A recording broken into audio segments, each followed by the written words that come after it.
Hello there and welcome to the Card Grotto. Today I have a card to share with you where I'm creating different layers of rainbows with different colouring mediums. So to start off with, I'm using the Hero Art Succulent Bouquet stamp set, and I'm going to stamp this large succulent bouquet onto some watercolour paper. This is Fabriano Artistico Extra White cold pressed watercolor paper. I'm using cold pressed watercolor paper just purely because I like the texture of it.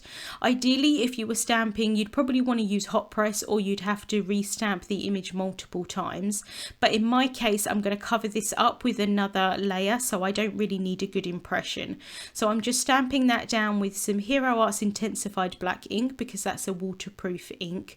And like I said, I don't need the image to be perfect. I really just want to be able to map out where the colours are going to be. I'm then going to adhere it down onto a board, so I'm trying to remove the excess stickiness from my masking tape here to be able to stick that down onto my watercolour paper, and that's going to try and help so that I don't rip the watercolour paper once I lift that up. I'm adhering it to a board in the hope that it will help some of the warping. Spoiler alert, it didn't whatsoever, but I will rectify that later on in the video. For the watercolouring, I'm using Hero Art's liquid watercolours here, and I've got a rainbow of different colours. I'm using pink, orange, dandelion, pine, deep ocean and purple. And what I love about these liquid watercolours is you've got that dropper bottle, so I can just drop some of the colour into my palette here and then I can pick that up with a paintbrush. While I'm adding these into my palette, I thought I would just share with you a little bit how this card came about. Ordinarily, when I know that I'm going to use a particular stamp set or die or anything like that, I think of an idea in my head and then I go with it from start to finish. But because I'm on the Hero Arts creative team, I knew that someone may have done something similar to my idea that I had in my head. So I checked that first before I did anything, and as it turned out, someone did have a similar idea. It wouldn't have been the same, but it would be quite close. So I wanted to try and do something completely different. So I ended up really just playing around with this card, and so the card didn't quite come together as start to finish like I usually do, but I did really enjoy the process of just playing around and seeing what I wanted to do. So here I have a kind of a little bucket, not a bucket really, a cup of water, so that I can wash my paintbrush, and here I am misting the panel with a Hero Arts mist bottle full of water. It does look like I didn't really add much water there. I added more than it looks like, but I didn't quite add enough, but I am going to add some more afterwards. So here I'm just dropping in the colour where I want it to be, so I'm really just kind of mapping out the colours. I want the rainbow to kind of go from the top left hand corner to the bottom right hand corner. So I'm just using my paintbrush here. I am trying to sort of dab off some of the excess ink with the water, kind of washing my paintbrush off with the water and then going back in with the next colour. This orange is really quite vibrant, and in hindsight I wish that I had diluted it a little bit with the water beforehand, but that's absolutely fine. And then I'm going in here with the dandelion colour, which is this really pretty yellow. And as you can see, I'm being quite messy here with my application of colour because I want it to really kind of look quite messy in the end. I want it to look like the succulent is kind of bursting out of colour, if that makes any sense whatsoever. It does in my head, but I'm not sure sometimes if, you know, what you think of in your head actually comes across quite how you wanted it to. But I'm just going through really messily, just adding that colour in.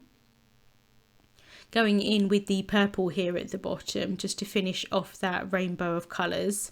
And then I'm going to go in with the mist bottle again, and then I'm going to spritz that so that all of the colours kind of blend together.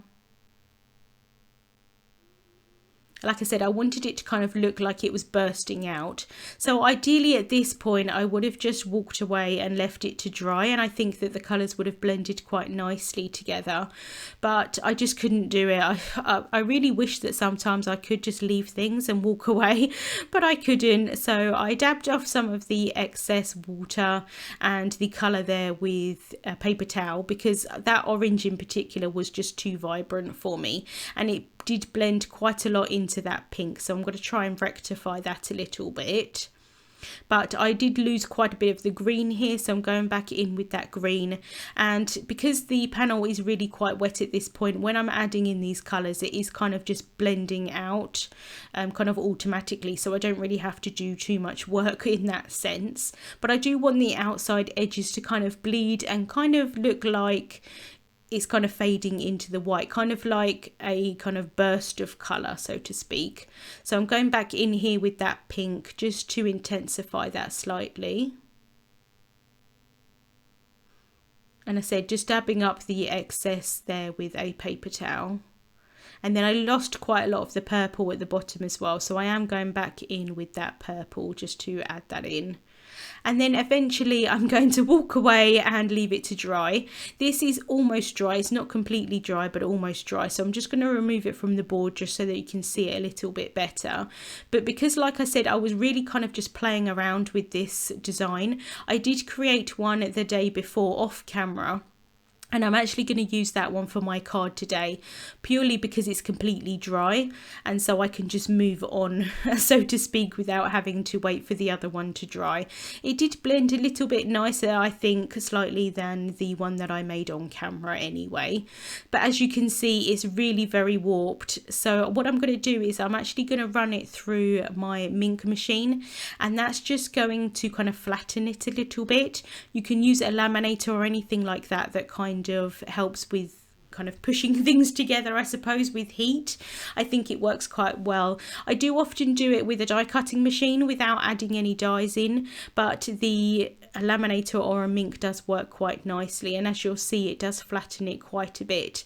But I am going to die cut this panel as well, so it's going to flatten it even more, and in the end there wasn't really any warping. So I'm using a Hero Arts Nesting Rectangle Infinity die here, and I want the panel to be quite a bit smaller than it actually is, so I am cutting off some of the design, but like I said, I'm adding something over the top so the design will be complete. But I want to add this panel onto a black card base, and I do like having that kind of border around the panel. So here is my succulent image that I have coloured with Copic markers. I did this, like I said, off camera again because I really was just playing around, and I honestly didn't think that I would end up using this on a card. I didn't particularly like the colouring, so to speak, but I didn't really do anything, you know, great with the shading or anything like that. I really was just trying to blend all the colours together. But as it turned out, when I popped it on top of this panel, I actually think it looks really quite nice, even though the colouring isn't perfect. So I am going with it. I apologise that I didn't capture that on camera, but I will have the colours that I used listed over on my blog if you did want to check them out.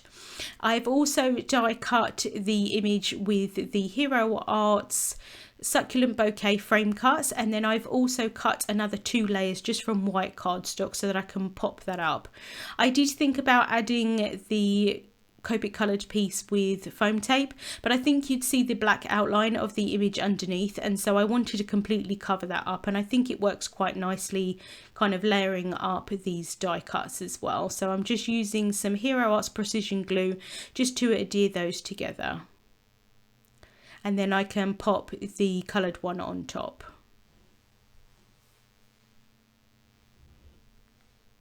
And that's just going to give me a little bit of dimension as well as covering up that stamped kind of image underneath. For the sentiment, I'm using the Hero Arts Message Strips Stamp and Cut XL set. So these sets, you get a stamp set and a die set as well.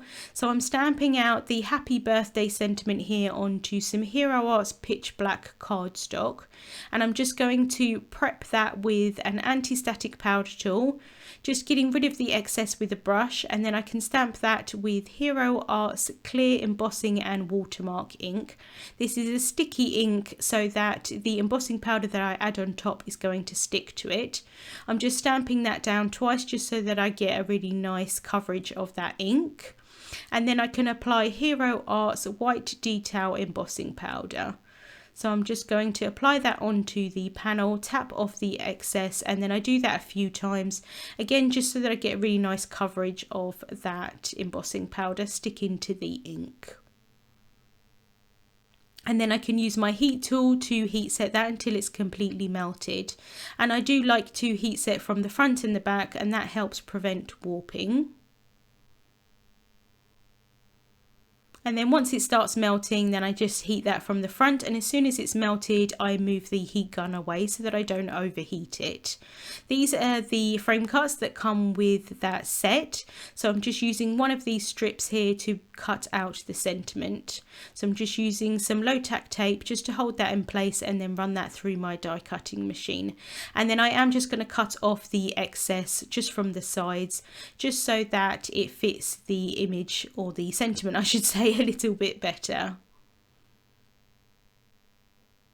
So here's my panel. It's nice and flat at this point, so I'm just going to use some tape runner just to adhere that down onto my card base. And my card base is made from Hero Art's pitch black cardstock, and it's A2 size, so that's a finished size of 4¼ inches by 5½ inches.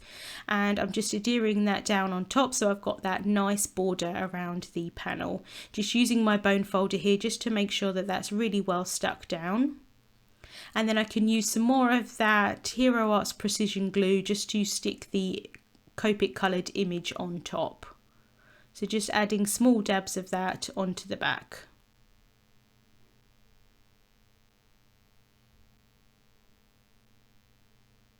And then I'm just going to make sure that that's really well lined up so that none of the stamping from underneath is visible. And then I'm just going to add some acrylic blocks on top just while that the ink dries, no, excuse me, the glue dries, just to make sure that that's really well stuck down. And then I've added some foam tape onto the left hand side of the sentiment and tape runner onto the right, because I'm going to adhere that down over the kind of popped up image, and I want that to be flat. So just using some tweezers there to help me out with the placement, and then I can bring in my T-square ruler just to make sure that that's straight.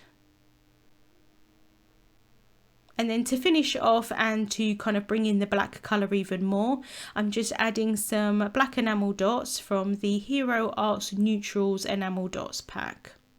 So just adding a few of those around the image. And then I'm just going to figure out where I want this last one to be. And I thought about adding it at the top and then at the bottom, and then ultimately I decided to add it at the top. And that's the card finished for today. Like I said, it came together completely differently than I would usually make a card, but it was quite nice just to experiment and have a play around, and I really like the rainbow colours with this succulent image. Links to the products that I used will be in the description bar on YouTube and also over on my blog. Thank you so much for watching, and I'll see you soon.